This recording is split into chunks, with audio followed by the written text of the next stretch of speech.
Hi అండి అందరికీ. Chicken dum biryani టేస్టీగా సింపుల్గా చాలా బాగుండిద్ది. పోయిన సండే అయితే 1K అయ్యారనేసి నేను chicken dum biryani, chicken curry, raita అయితే చేసేసాను. సండే స్పెషల్ అయితే ఇంకా నేను వీడియోలోకి వెళ్ళిపోదాం. స్కిప్ చేయకుండా పూర్తి వీడియో అయితే చూసేసి లైక్ కొట్టడం మాత్రం మర్చిపోకండి. ఇదిగోండి, ఇంకా హోల్ గరం మసాలా అన్నేస్తే పక్కనైతే పెట్టేసుకున్నాం. ముందుగా తీసేసుకొని ఇంకా చిల్లీసు, ఆనియన్స్ అయితే సన్నగా తరిగేసి పక్కన పెట్టేసుకున్న.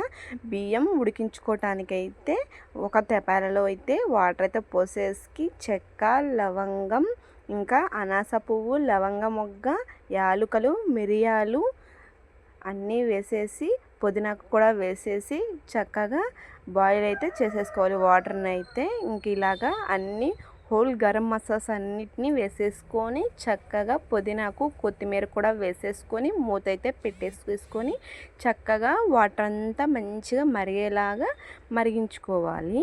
ఈ లోపల అయితే నేను బాస్మతి బియ్యం అయితే తీసుకొచ్చేసి నానపెట్టేసాను. అరగంట అయితే నానపెట్టేసేసాను.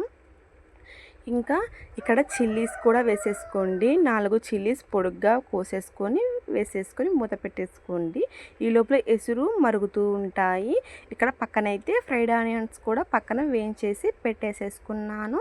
సాల్ట్ అయితే వేసేసుకోండి, లేకపోతే కల్లుప్పు అయినా వేసేసుకోండి. నేనైతే కల్లుప్పు అయితే వేసేసుకున్నాను తగినంత. మీ టేస్ట్ తగ్గట్టు మీరైతే వేసేసుకోండి.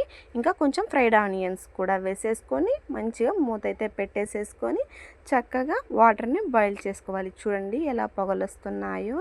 ఇంకా ఇలాగైతే మూత పెట్టేసుకోవాలి. ఈ లోపల ముందుగా నేను చికెన్ని మ్యాగ్నేట్ చేసి పెట్టుకున్నాను. చికెన్లో ఉప్పు, కారం, అల్లం వెల్లుల్లి పేస్టు, ధనియా పౌడర్, పెరుగు, నిమ్మరసం, ఆయిల్ అన్నీ వేసేసి చక్కగా మ్యారినేట్ చేసేసి ఫ్రిడ్జ్లో అయితే 3 అవర్స్ అయితే పెట్టేసుకున్నాను. మీకు అంత టైం లేకపోతే 1 అవర్ అయినా పెట్టుకోవచ్చు, హాఫ్ అన్ అవర్ అయినా పెట్టేసుకోవచ్చు.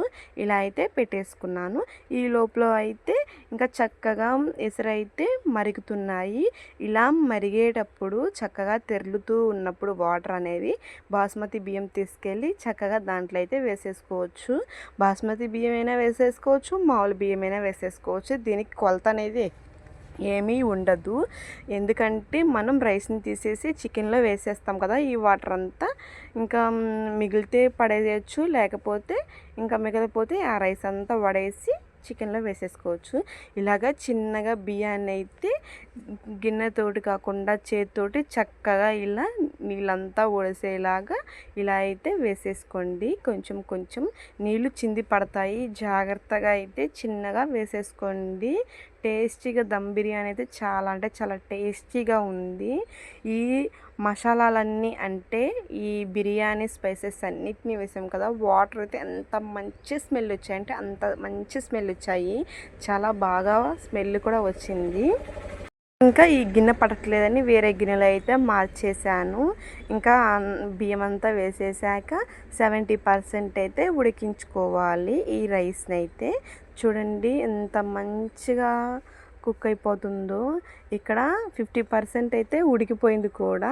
అలా బియ్యం వేసిన తర్వాత చక్కగా ఇలా అంతా కలపెట్టుకోవాలి. సాల్ట్ అంతా కలిసేలాగా కలపెట్టుకొని మూత అయితే పెట్టేసుకోవాలి. హై ఫ్లేమ్లో అయినా పెట్టుకోవచ్చు, లో ఫ్లేమ్లో అయినా పెట్టుకోవచ్చు, అది మన ఇష్టము. ఇంకా మధ్య మధ్యలో కల తిప్పుకుంటూ ఉంటే మంచిగా కుక్ అవుతుంది. ఒక సైడే కాకుండా అంతా కుక్ అవుతూ ఉంటుంది. ఇంకా చక్కగా ఇలా ఉడికించుకున్న తర్వాత ఇంకా మనం అన్నం ఉడికిందో లేదో అనేది చూసేసుకోవాలి. చూడండి, అట్లా పట్టుకొని ఇలా తుంచంగానే ఇరిగితే కరెక్ట్గా ఉడికినట్లు, 70% అయితే ఉడికినట్లు. ఇంకా ఇలా పక్కన అయితే ఒక కళాయి అయితే పెట్టేసేసుకొని అసలు చుక్క కూడా ఆయిల్ లేకుండా బిర్యానీ చేస్తాను, చూసేసేయండి. ఇంకా అయితే ఇంక ఇలా వేరే కళాయి అయితే వేరే తెపాలు అయితే పెట్టేసేసుకొని ఈ చికెన్ని మ్యారినేట్ చేసేసాం కదా, ఈ చికెన్ తీసుకొచ్చేసి దీంట్లో అయితే వేసేసుకోవాలి. మంచిగా గిన్నెంతా స్ప్రెడ్ చేసేసుకోవాలి.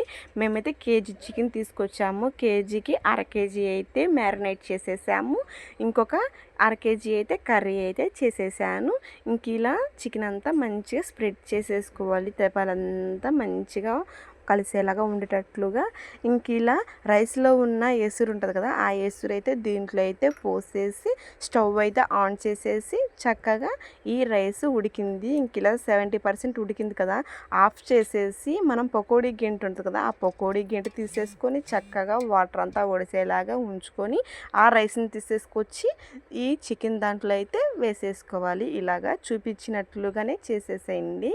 ఇలాగా కొంచెం కొంచెం వేసేసుకుంటూ బిర్యానీ అన్నం అంతా చక్కగా తెపాల నిండా స్ప్రెడ్ చేసుకుంటూ ఒక సైడే కాకుండా అంతా కవర్ అయ్యేలాగా అంతా మంచిగా స్ప్రెడ్ చేసేసుకుంటూ రైస్ని అయితే వేసేసుకోవాలి. నేను రైస్ని కొంచెం తక్కువ వేసుకున్నాను అనుకుంటా, ఇంకా కొంచెం కూడా ఎసురు లేదు, ఇంకా 70% ఉడికింది కదా, ఇంకా చక్కగా గబగబా అన్నం అయితే వేసేస్తున్నాను. ఇక్కడైతే చూడండి ఎంత కలర్ఫుల్గా ఉందో రైస్ అయితే, ఆ బిర్యానీ ఆకులు వైట్గా రైస్ అయితే చాలా బాగుంది కదా. ఇంకా కొంచెం అయితే అన్నం అంతా మంచిగా ఆ గిన్నెలు అయితే వేసేసుకొని ఫుడ్ కలర్ వేసుకుంటే రెస్టారెంట్ స్టైల్ అయితే వస్తుంది, రెస్టారెంట్ ఫీల్ అయితే వస్తుంది అనేసి ఫుడ్ కలర్ కొంచెం అంటే కొంచెం అయితే అలా కలిపేసుకొని అన్నం మీద ఇలా చుట్టూ పోస్తున్నాను. ఇలా పోస్తే కిందకల్లా దిగేసి రైస్ అనేది అంటే రెస్టారెంట్లో ఎలా ఉంటుంది అలాగా ఆ ఫీల్ వస్తుంది అనేసి వేసేసాను. ముందుగా వేయించి పెట్టుకున్న ఫ్రైడ్ ఆనియన్స్ని కూడా అంతా మంచిగా రైస్ మీద అయితే పెట్టేసుకోవాలి. ఇలా రైస్ మీద అది కూడా పెట్టేసుకొని తరువాత నెయ్యి కూడా మంచిగా చుట్టూ రైస్ అంతా చుట్టూ ఒకచాటే కాకుండా అక్కడక్కడ వేసేసుకుంటే నెయ్యి వేసుకుంటే ఫ్లేవర్ చాలా అంటే చాలా బాగుండిద్ది. ఇంకా అందుకనేసి నెయ్యి అయితే వేసేసుకున్నాను 2 స్పూన్స్ అయితే మంచిగా.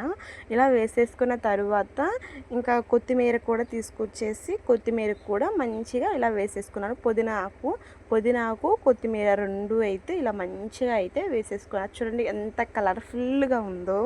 ఇంక ఇలా కొత్తిమీర కూడా తీసుకొచ్చి వేసేసుకున్నాను. ఎసురులో నిమ్మరసం వేయటం మర్చిపోయాను, అందుకనేసి కొంచెం నిమ్మరసం అయితే రైస్లో అయితే కొంచెం ఊరక ఇలా ఒక చెక్క అయితే మంచిగా అన్నం అంతా కలిసేలాగా చుట్టూ అయితే పోసేస్తున్నాను. ఇలాగా చూడండి ఎంత కలర్ఫుల్గా ఉంది కదా, టేస్ట్ మాత్రం సూపర్ అంటే సూపర్ వచ్చింది. ఇంక ఇలా అయితే మూత అయితే పెట్టేసేసుకోండి. ఇంకా దానికి ఏమన్నా మంచిగా బరువు అయితే పెట్టేసుకోవాలి. నేనైతే మా ఇంట్లో చిన్న రోల్ ఉంటే ఆ చిన్న రోల్ అయితే పెట్టేశాను. చూడండి ఇలాగా లో ఫ్లేమ్లో అయితే పెట్టేసేసుకొని చిన్న రోల్ ఉంటే చిన్న రోల్ కూడా పెట్టేశాను. తరువాత నేను మర్చిపోయాను బిర్యానీ మసాలా అనేది పైన చల్లటం అనేది.